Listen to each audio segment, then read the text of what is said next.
Dieu saint, Dieu très haut, demeure au milieu de nous. Loin de ta voix, préserve-nous. Soyez bénis, chers téléspectateurs. Shalom, shalom chez vous.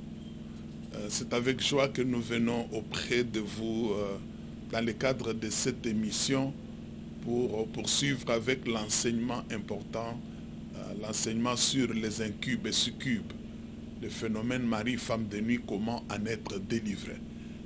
Nous sommes pratiquement vers la fin de cet enseignement.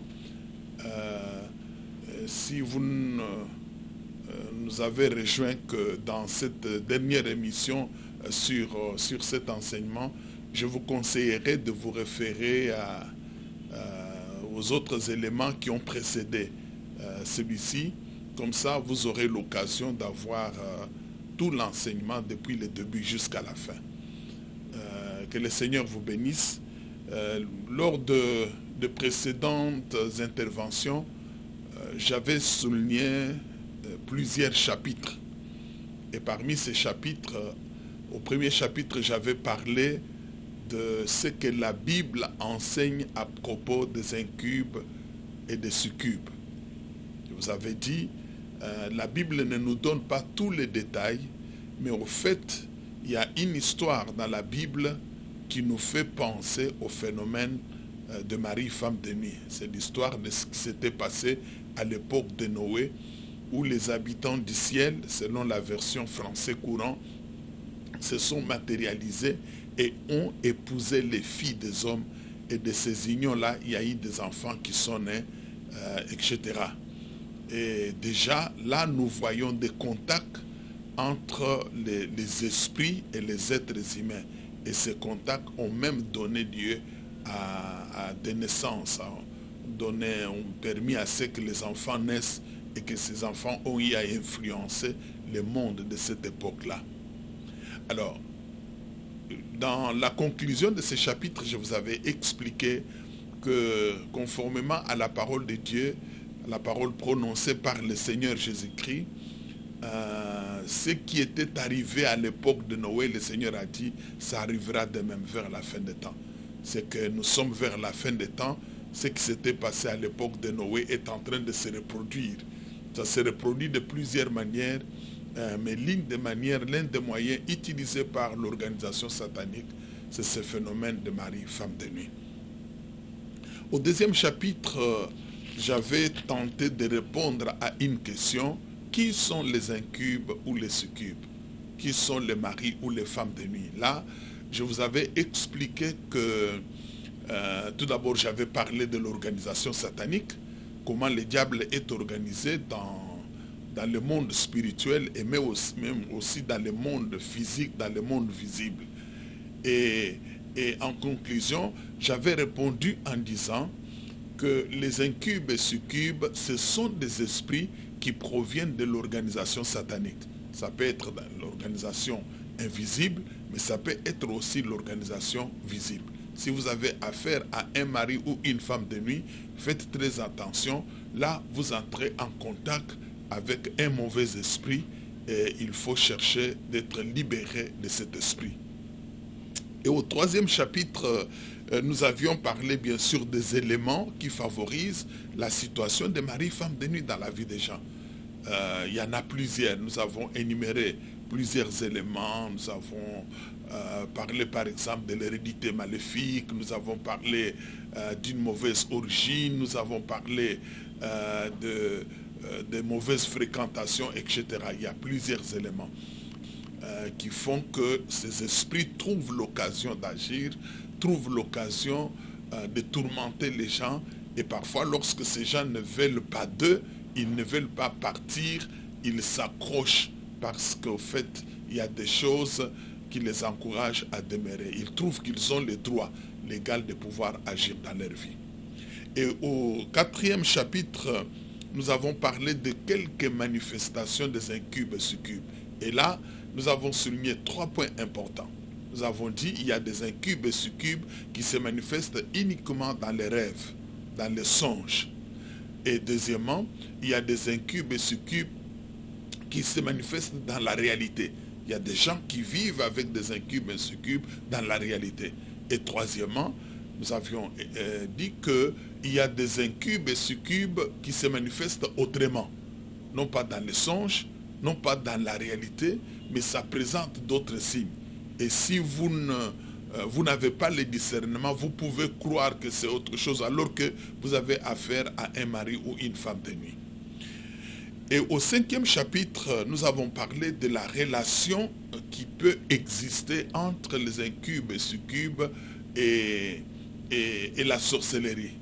Nous avons dit la sorcellerie, c'est une branche de l'organisation satanique, une branche l'une des branches du monde des ténèbres. Et le monde des ténèbres encourage, pousse les gens qui sont dedans à se livrer à l'immoralité sexuelle, à des pratiques de perversion. Et du fait que la sorcellerie est une des branches, bien sûr, de l'organisation satanique, qu'est-ce que le diable fait? Il pousse ces gens-là à des pratiques semblables. Et c'est comme ça que il y a des sorciers qui se permettent soit d'épouser des membres de leur famille sur le plan spirituel, soit de les marier à des démons ou à d'autres satanistes pour des raisons diverses, et ainsi de suite. Et il y a des gens qui vivent la situation de mari-femme de nuit parce qu'il y a eu l'implication des sorciers. En fait, je ne dis pas que c'est tous les cas des incubes et succubes où il y a l'implication des sorciers, mais je parle de quelques cas où on trouve l'implication des sorciers. Il faut avoir le discernement et savoir comment exercer l'autorité sur ces choses. Et au 6e chapitre, nous avions parlé de certaines conséquences néfastes des actions de mari ou de femme de nuit. Ça peut se manifester sur le plan spirituel, ça peut se manifester sur le plan physique, ça peut se manifester sur le plan social, environnemental, ça peut se manifester dans bien des domaines. Dans bien des domaines, nous avons expliqué ces choses-là. Alors, nous sommes passés au 7e chapitre. Le 7e chapitre, c'est le chapitre qui parle de ce qu'il faut faire pour être délivré de mari ou de femme de nuit. Comment expérimenter la délivrance des incubes ou des succubes. Alors, en guise d'introduction, la fois passée, je vous avais expliqué qu'il est facile d'être délivré des démons. Il est vraiment facile. Beaucoup de gens, lorsqu'ils entendent parler des démons, ils commencent à trembler.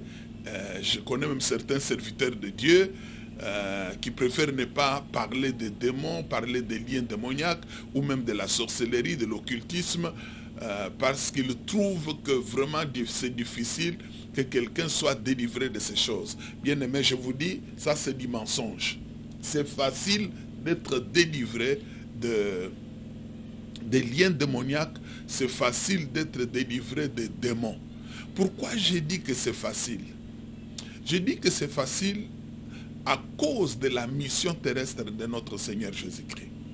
Si vous lisez la Bible, vous trouverez que le Seigneur Jésus-Christ avait une double mission sur cette terre. La première mission de notre Seigneur Jésus-Christ, c'était de chercher et sauver ceux qui étaient perdus.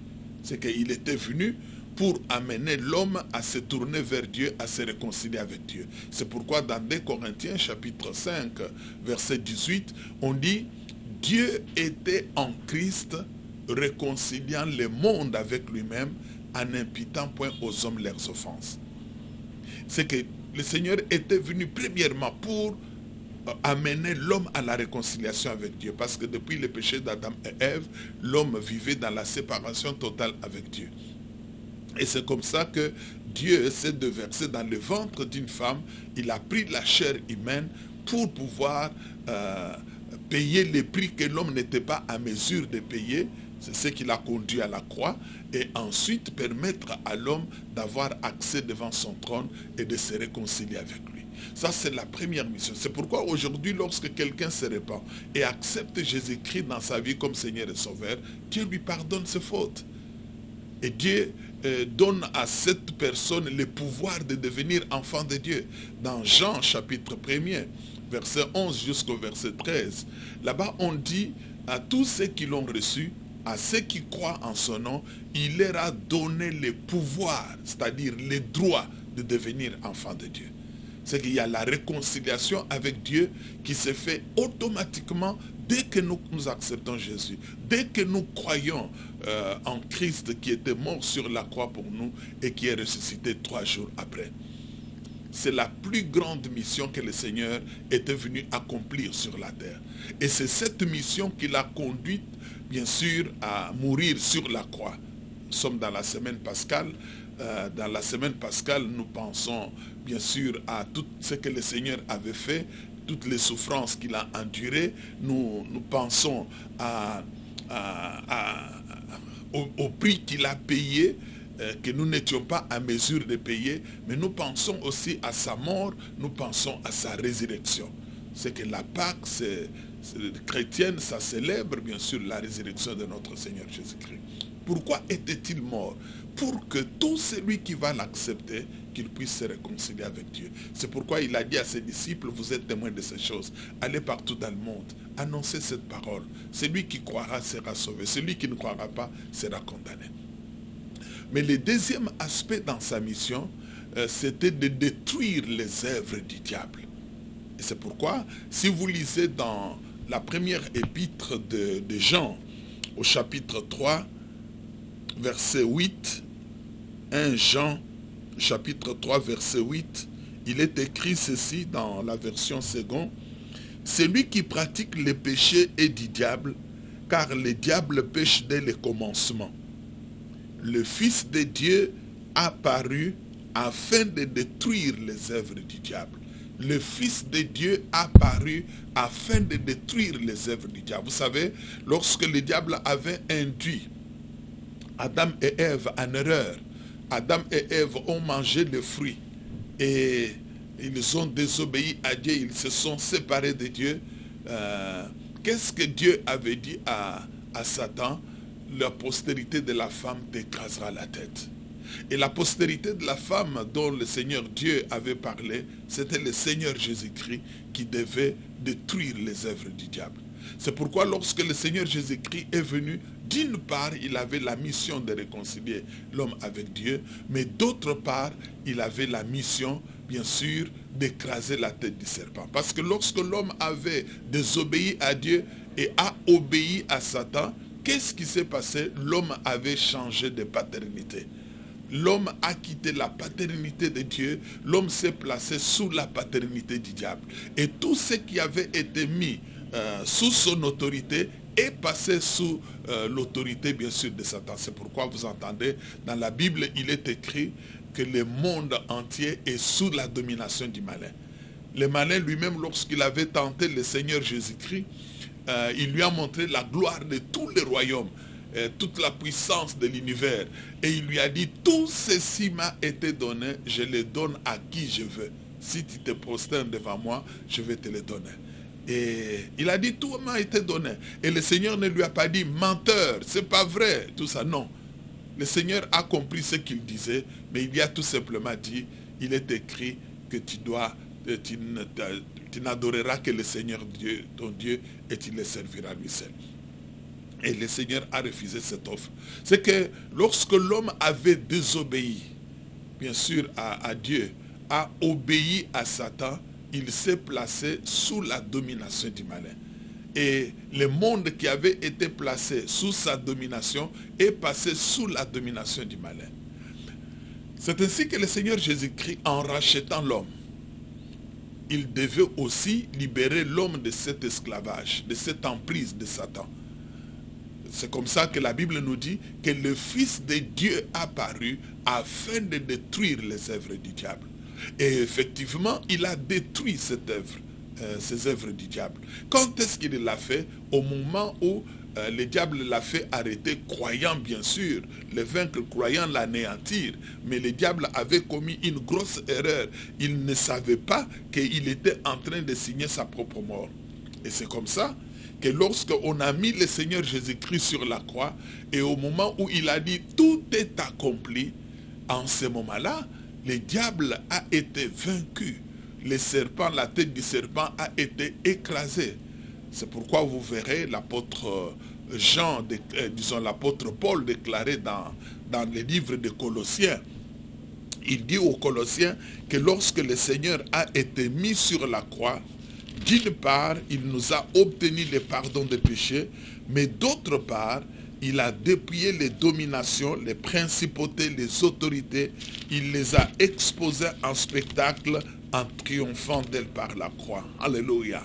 Que le Seigneur soit glorifié. Et si vous permettez que je vous lise ce texte, et c'est un texte important. Si vous avez la Bible à la maison, vous lirez dans Colossiens chapitre 2, commencez par le verset 9, allez jusqu'au verset 17. Colossiens 2, 9 à 17. Ici, je vais lire quelques versets, je vais sauter d'autres pour gagner un peu de temps. Au verset 9, on dit, car en lui habite corporellement toute la plénitude de la divinité. Vous avez tout pleinement en lui qui est le chef de toute domination et de toute autorité. Et si vous sautez certains versets là-bas et vous lisez verset 13, il est écrit, vous qui étiez morts par vos offenses et par l'incirconcision de votre chair, il vous a rendus à la vie avec lui en nous faisant grâce pour toutes nos offenses. Maintenant, voyez le verset 14. Il a effacé l'acte dont les ordonnances nous condamnaient et qui subsistait contre nous, et il l'a éliminé en les clouant à la croix. Au verset 15. Maintenant, c'est le problème qui concerne le monde des ténèbres. Il a dépouillé les dominations et les autorités et les a livrées publiquement en spectacle en triomphant d'elles par la croix. Le diable, c'est un ennemi vaincu. Les anges déchus sont des ennemis vaincus. Les démons sont des ennemis vaincus. Toute l'organisation visible de Satan, a déjà été vaincue. Vous savez, dans ce genre de combat, lorsque c'est votre maître qui a été vaincu, vous tous qui suivez le maître, vous avez été vaincus. C'est que l'organisation invisible et visible de Satan, c'est une organisation qui a déjà été vaincue par le Seigneur Jésus-Christ. Qui a déjà été vaincue par le Seigneur Jésus-Christ. Et vous pouvez même me poser la question, pour quelle raison le Seigneur Jésus-Christ les avait-il vaincus? Mais il les avait vaincus pour que nous qui avions été vaincus, nous devenions des vainqueurs aujourd'hui. C'est pourquoi lorsque la Bible nous parle de nous, la Bible parle de nous chrétiens, la Bible ne dit pas que vous allez les vaincre. La Bible déclare, vous les avez vaincus. Ils l'ont vaincu à cause du sang de l'agneau et par la parole de leur témoignage. Oh, chers téléspectateurs, vous devez savoir que ces esprits qui vous tourmentent, ces incubes et ces succubes, ou tout autre esprit qui vous tourmente, ce sont des esprits qui ont déjà été vaincus par Jésus-Christ sur la croix. Christ a dépouillé les dominations, les principautés, les autorités. Il les a exposées en spectacle en triomphant d'elles par la mort de la croix. Par la mort de la croix. Et la victoire de Christ est devenue la victoire de tous ceux-là qui ont accepté Jésus-Christ dans leur vie comme leur Seigneur et Sauveur. L'apôtre Jean va jusqu'à dire, petits enfants, vous les avez vaincus, parce que celui qui est en vous est plus grand que celui qui est dans le monde. Si je vous ai dit que c'est facile d'être délivré de ces démons et particulièrement des incubes et succubes, c'est parce que dans sa mission terrestre, le Seigneur était venu pour détruire les œuvres du diable. Il a détruit ses œuvres. Vous devez en être conscient. et savoir ce que vous devez faire maintenant pour mettre fin à leurs actions dans votre vie. Et c'est très très important cela. Alors, dans la délivrance, d'une manière concrète, dans la délivrance des incubes et succubes, ou même dans la délivrance des autres démons, je vous avais dit qu'il y a la responsabilité premièrement de notre Dieu. Notre Dieu a déjà fait sa part. Il a vaincu le diable. Il a pris sa victoire.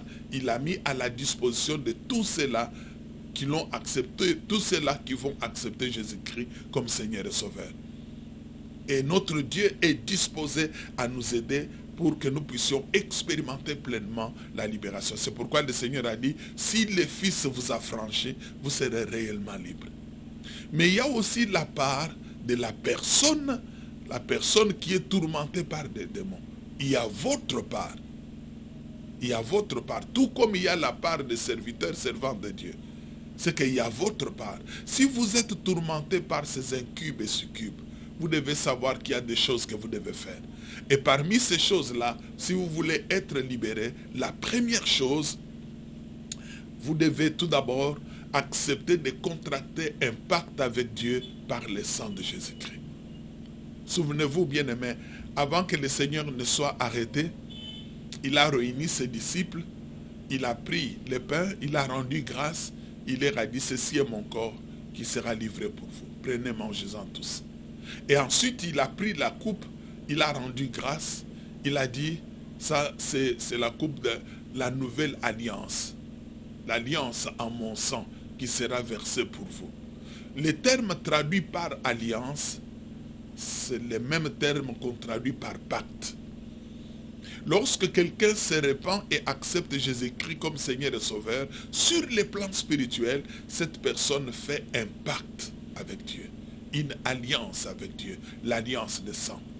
Vous voulez être libéré des démons, vous voulez être libéré de la sorcellerie, vous voulez être libéré de l'esprit des morts, vous voulez être libéré des esprits humains, vous voulez être libéré de l'emprise de Satan sur votre vie. La première chose que vous devez faire, accepter, bien sûr, de contracter un pacte avec Dieu par le sang de Jésus qui a coulé sur la croix. Et pour contracter ce pacte, vous devez reconnaître que vous êtes pécheur. C'est ça, au fait, la repentance. Et si vous lisez dans la Bible, Dieu insiste beaucoup sur la repentance. L'apôtre Paul va jusqu'à dire dans Actes des Apôtres, chapitre 17, verset 30, que Dieu, sans tenir compte du temps d'ignorance, il ordonne à tous les hommes et en tout lieu qu'ils aient à se repentir. La repentance, c'est une prise de conscience que vous êtes pécheur, que vous avez dirigé votre vie vous-même, que vous avez fait ce qui est mal aux yeux de Dieu, que vous êtes séparé de Dieu à cause des péchés d'Adam et Ève, mais à cause des péchés dans lesquels vous avez évolué. Mais c'est aussi demander pardon à Dieu pour le mal que vous avez fait. Et ça, c'est très important. Vous devez reconnaître que devant Dieu, vous êtes pécheur. Vous avez fait ce qui est mal à ses yeux. Vous devez regretter le mal que vous avez fait. Vous devez lui demander pardon et prendre la décision de renoncer à ce mal avant de pouvoir vous tourner vers le Seigneur Jésus-Christ. Cette décision est importante dans la vie. Je vous ai expliqué que les éléments qui favorisent la situation de mari, femme de nuit, il y a dans la plupart des cas, il y a des péchés. Vous voulez être libéré, bien sûr, des démons. Non, prenez la décision de pouvoir vraiment renoncer à cela. Demandez pardon à Dieu, il va vous pardonner. Dieu dit dans sa parole, revenez à moi et je reviendrai à vous. Même si vos fautes sont rouges comme les cramoisis, je vous rendrai blanc comme la neige. Dieu vous aime. Dieu vous aime tel que vous êtes, malgré tout ce que vous avez fait.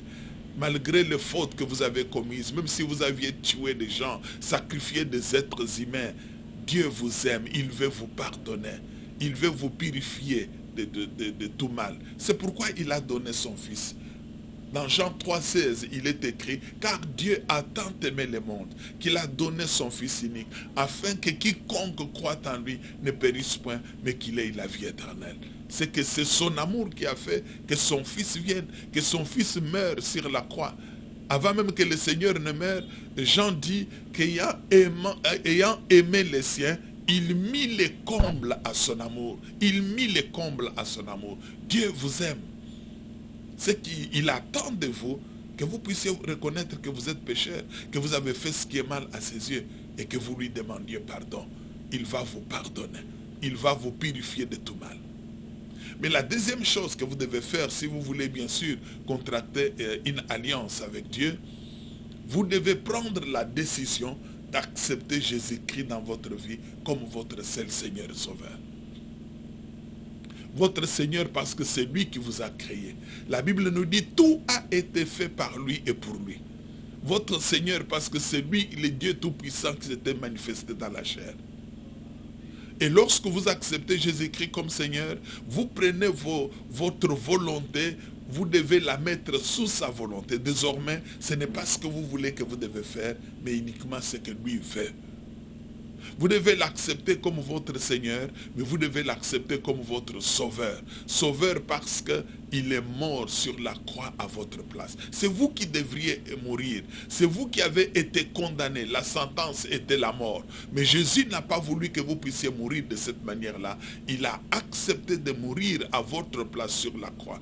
Il a accepté de verser son sang pour que, en l'acceptant, que vous soyez épargnés de la mort. Que vous soyez épargnés de la condamnation. C'est pourquoi la Bible nous dit, Paul dit, que le châtiment qui nous donne la paix était tombé sur lui. C'est que le châtiment qui donne la paix aux gens est tombé sur Jésus-Christ.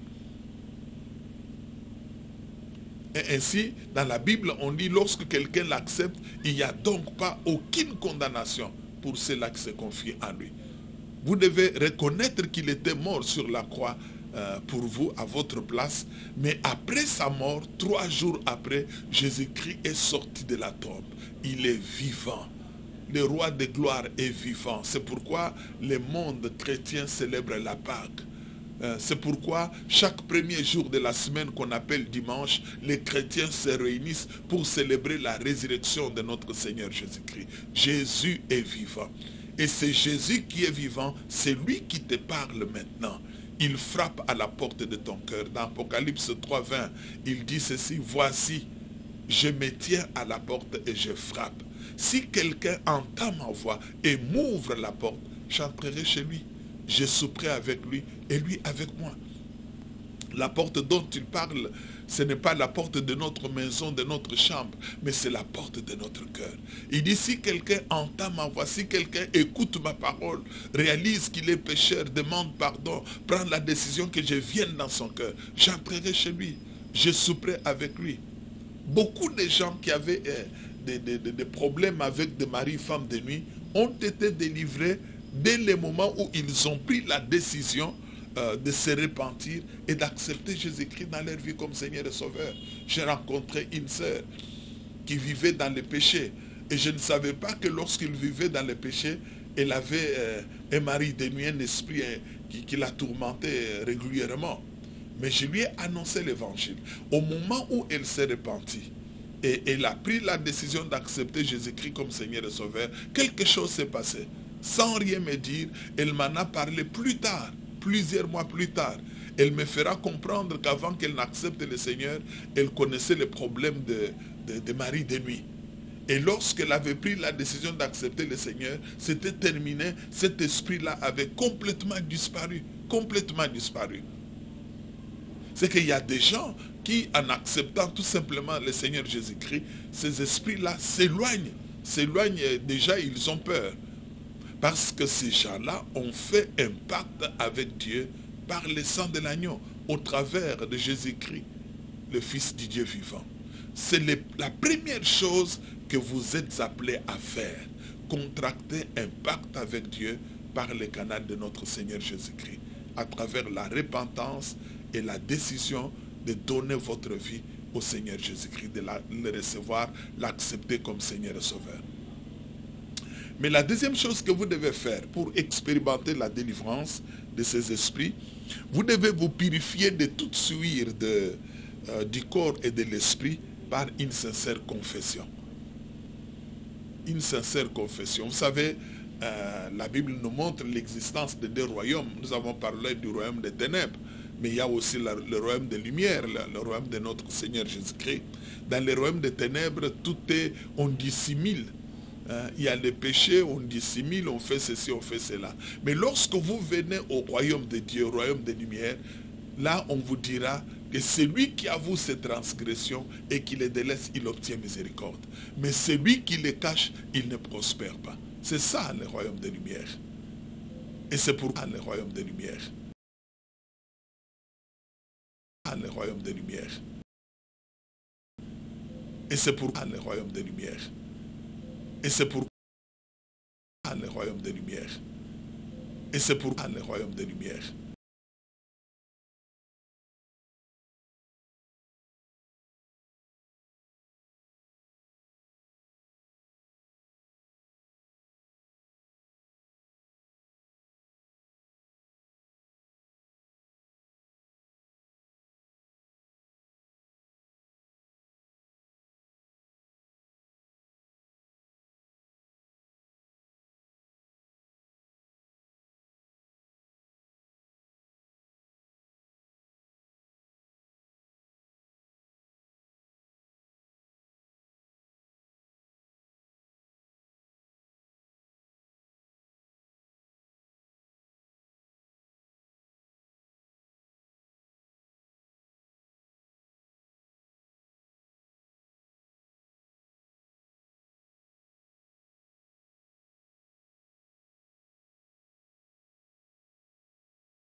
Dieu saint, Dieu très haut, demeure au milieu de nous. Loin de ta voix, préserve-nous.